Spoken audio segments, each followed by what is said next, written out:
꾸꾸꾸꾸님, 혹시 칸트의 의무론에 대해서는 어떻게 생각하시나요? 칸트는 정언명령을 통해 도덕적으로 마땅히 해야 하는 일들을 무조건 해야 한다고 했는데, 아니죠. 정언명령을 통해서 도덕적으로 마땅히 해야 하는 일들을 무조건 해야 한다라고 한 게 아니라 정언명령에 복종하는 것이 유일하게 도덕적으로 마땅히 해야 하는 일이다. 그러니까 인간은 선이다 악이다라는 것을 자기가 주어진 상태에서 판단을 하게 돼 있죠. 또 일반적으로 그것을 일반화시켜서 말하자면 살인하는 것은 악이다. 도둑질하는 것은 악이다. 뭐 이런 식으로 일반화된 규정을 하기도 하고요.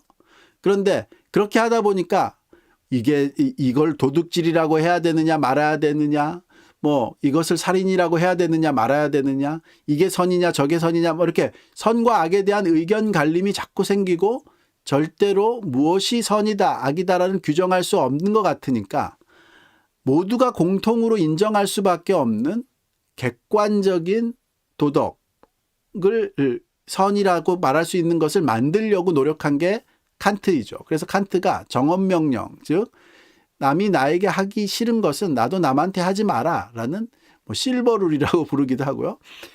그 정언명령, 그걸 정언명령이라고 하고 거기에 복종하는 것, 거기에 의무감을 갖고 복종하려는 동기, 그것만이 유일한 도덕의 근원이다라고 본 거죠. 어쨌든 칸트의 정언명령은 그런 뜻이라고 봐요. 하나님의 말씀을 따라야 한다는 기독교의 교리와 비슷하다고 보는 게 맞을까요? 아니요. 그러니까 기독교 교리는 지금 말씀드린 대로 그렇게 사람들이 도덕을 일반화시키는, 자기가 주어진 상황에서 느끼는 이것이 선이다 악이다 라고 판단하게 되는 것을 일반화시키면 그런 것을 인정하는 거죠. 십계명과 같이 하나님이 계시로 주시는 거죠. 너희들의 그런 일반화된 그런 생각들이 옳다. 또 하나님이 그게 진짜로 옳다라는 것을 보여주시는 면이 있죠. 근데 이제 그런 면에서 칸트식 의무론적 동기주의적 도덕관은 윤리의식은 기독교와는 완전히 다르다고 봐요. 어떻게 다르냐라고 하면 이제 조금 더 깊은데, 아까 얘기했던 공리주의는 제가 보기엔 이래요. 제가 간단하게 말씀드리면 기독교는 하나님 선이라는 것을 하나님의 본성으로 생각하고 인간의 의무는 주어진 상황에서 항상 선과 악을 판단해서 선을 선택해야 된다. 이것이 핵심적인 기독교의 도덕관이라고 보여지고요. 그 선을 판단함에 있어서 우리가 결코 간과하지 말아야 될 것이 뭐냐 하면은 우리가 갖고 있는 동기인 거죠. 정말 선을 추구하겠다는 동기, 즉 하나님의 뜻에 따르겠다는 동기를 가지고 어떤 것이 선한 행동인지를 판단할 때 우리에게 주어진 상황, 초기 상황인 초기의 상황과 그 행동을 함으로써 일어날 결과, 그 결과와 초기 상황, 이 두 가지를 다 종합적으로 생각을 해야 되죠. 물론 그 행동 자체의 의미도 생각해야 되고요. 그래서 선을 생각하기 위해서는 상황과 행동과 동기, 이 세 가지가 완벽해야 된다. 그 세 가지를 종합적으로 판단해서 선을 판단할 수밖에 없는데, 공리주의는 결과만 놓고 선악을 판단할 수 있다라고 보는, 그래서 진리의 파편을 붙잡고 있지만 그 진리의 파편을 붙잡고 있어서 자기가 옳다고 생각하지만 사실은 진리를 반대하는, 선을 뒤집어 놓는 면이 있다고 봐요. 칸트의 동기주의도 마찬가지라고 봐요. 정언명령에 순종해야 된다는 그 동기만이 선을 규정한다라는 생각은 선을 이루는 동기와 상황과 행동 중에서 동기에만 집중함으로써 진리의 파편을 붙잡고 있는 그런 모습이다라고 봐요. 물론 상황윤리자들도 있죠. 상황만이 중요한 것이다. 선악을 당할 때 내게 주어진 상황만이 중요한 거예요. 그렇지 않죠. 상황이 또 중요하지만 동기도 중요하고 그 상황에 따른 행동에 의한 결과도 중요하고요. 그래서 상황윤리자들은 아예 윤리 자체를 포기하는 그런 면이 있죠. 그래서 완전 상대주의자가 되기가 쉽고, 결과주의자들은 공리주의자가 되기 쉽고, 동기에 집착하면 칸트식 동기주의자가 되기 쉽고요. 종교인들은 행동에만 집중을 해서 그 행동을 지키느냐 못 지키느냐가 선과 악이다라고 생각하는 그 율법주의에 빠지기가 쉽죠. 그래서 율법주의자든 공리주의자든 상황윤리자든 칸트식 동기주의자든 전부 다 진리의 어떤 한 파편을 붙잡고서 자기가 진리 전체를 가진 것처럼 오해하고 있는 그 교만한 그런 모습이라고 봐요. 인간은 그 네 가지를 자기가 항상 처해 있는 상황에서 항상 하나도 빼놓지 않고 종합적으로 고려해야 되죠. 아무리 행동이 옳아도 동기가 틀리면 악인 거고, 아무리 동기가 옳아도 행동이 틀리면 악인 거고, 아무리 행동과 동기가 옳아도 나쁜 결과가 뻔한데도 그 행동을 하면은 악한 거고, 상황을 고려하지 않으면 악한 거죠.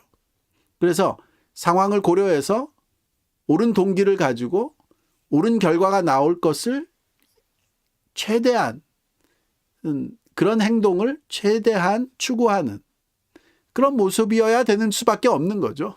그래서 선을 행하는 것은 정말 어려운 일이다.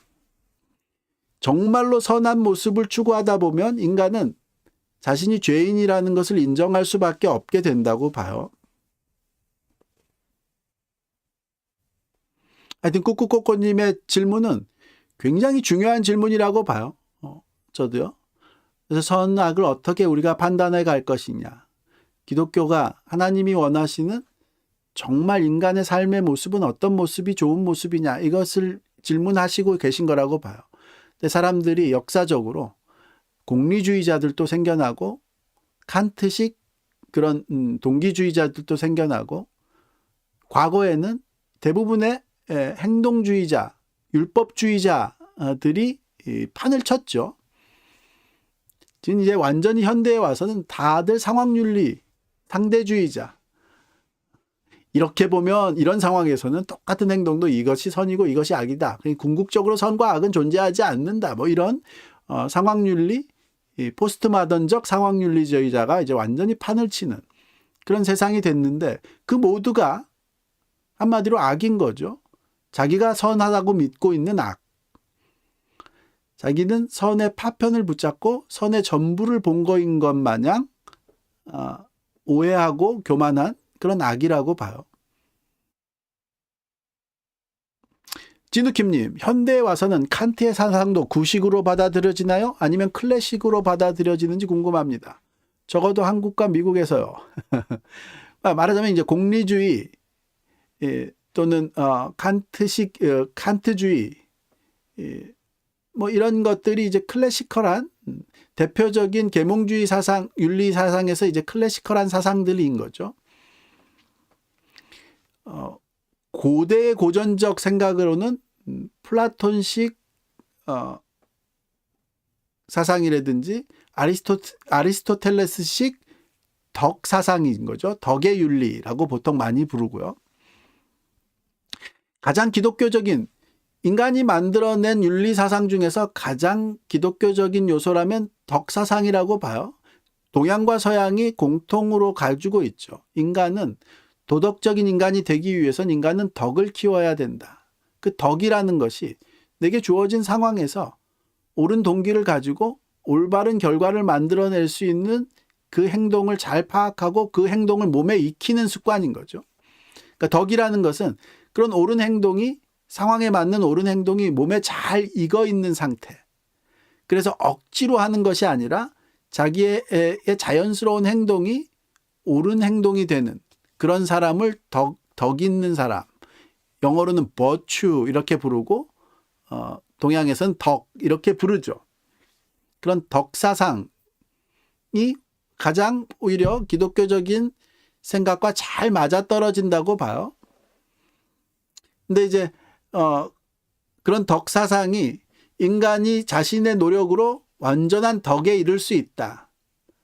그리고 그런 사람이 다스리면 좋은 세상이 된다. 뭐 이런 덕치주의, 덕사상, 군자, 스스로 그 완전한 덕에 이르는 그런 군자가 돼야 된다. 뭐 이런 사상이 이제 기독교하고 맞지는 않죠. 왜냐?